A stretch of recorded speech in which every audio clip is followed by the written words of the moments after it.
Hello students, आज हम पढ़ने जा रहे हैं मॉलिक्यूलर बेसिस ऑफ इनहेरिटेंस का important topic Hershey and chase experiment. तो इस एक्सपेरिमेंट के थ्रू ये प्रूफ किया गया that DNA is the genetic material. In the earlier time it was not known actually what was actually the genetic material, कि information किस form में travel हो रही है। Earlier it was thought that RNA is the genetic material, protein was the genetic material और DNA was the genetic material. So Hershey and Chase has proved this that actually not proteins but DNA is found to be acting as the genetic material. उसको prove करने के लिए सबसे पहले Hershey and Chase ने लिया bacteriophage. Bacteriophage is the virus which is infecting bacteria, right? Virus which infects bacteria, right? So bacteriophage has a protein coating and inside it has genetic material in the form of DNA. ठीक है, तो bacteriophage लेने के बाद उन्होंने इसको grow कराया दो अलग अलग मीडिया पे। ठीक है, हमें चेक करना है कि एक्चुअली प्रोटीन ट्रांसफर हो रहा है बैक्टीरिया में या फिर डीएनए ट्रांसफर हो रहा है। तो उसको चेक करने के लिए पहले हमने उसको लेबल करा दिया। लेबल करने का क्या मोटिव था? ताकि हाईलाइट हो सके कि what is going inside this bacteria, is it protein और इट्स डीएनए। ठीक है, ये तो प्रूफ करना। तो सबसे पहले इसको ग्रो कराया सल्फर 35 पे। सल्फर 35 एक आइसोटोप है सल्फर का जो क्या करेगा, प्रोटीन को लेबल करेगा, प्रोटीन के साथ जाके अटैच हो जाएगा। तो जैसे जैसे मीडियम में बैक्टीरियोफेज ग्रो होता रहेगा वैसे वैसे उसके प्रोटीन कोट में क्या आता जाएगा, सल्फर 35। उसके बाद यहाँ पे एक और मीडियम लिया, उस मीडियम में हमने लिया फॉस्फोरस 32। फॉस्फोरस 32 किसके साथ जाके अटैच होगा, डीएनए में।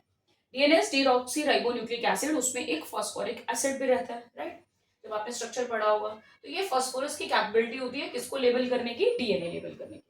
तो इसलिए रेड कलर से यहाँ शो कर दिया है कि हमने इसको क्या कर दिया, radio actively label. In the first case what is being labelled, that is your proteins, and here what is being labelled is DNA. ठीक है, लेबल करने का मतलब है हमने उसे हाईलाइट कर दिया so that we can get to know that what is actually going inside the bacteria, what is acting as a genetic material, इसलिए।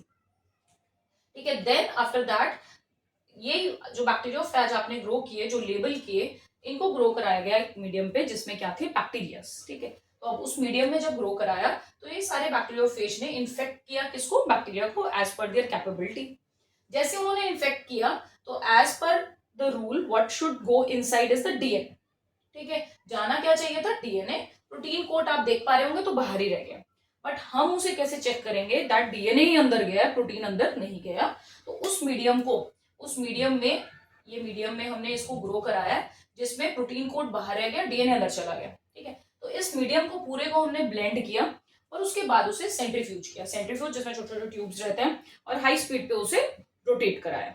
सेंट्रीफ्यूगेशन करने के बाद जब टेस्ट ट्यूब हमने निकाली तो उसमें दो लेयर्स बन जाती हैं। ठीक है, सेंट्रीफ्यूगेशन में तो सेंट्रीफ्यूज में जो ऊपर वाली लेयर है सुपरनेटेंट और नीचे वाली लेयर पैलेट है ना।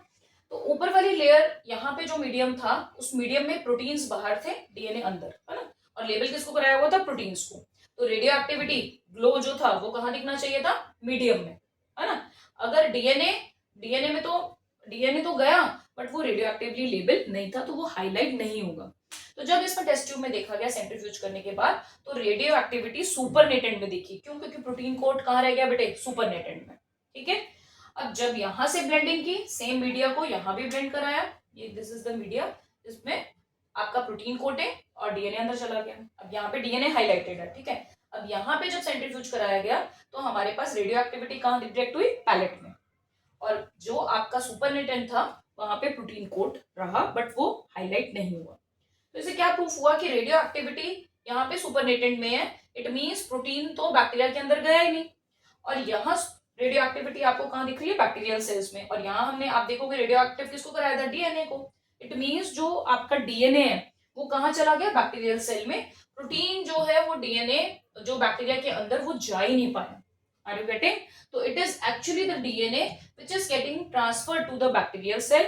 It means the information is passed on in the form of DNA only, right? So this was the experiment by which it was proved that DNA is the genetic material.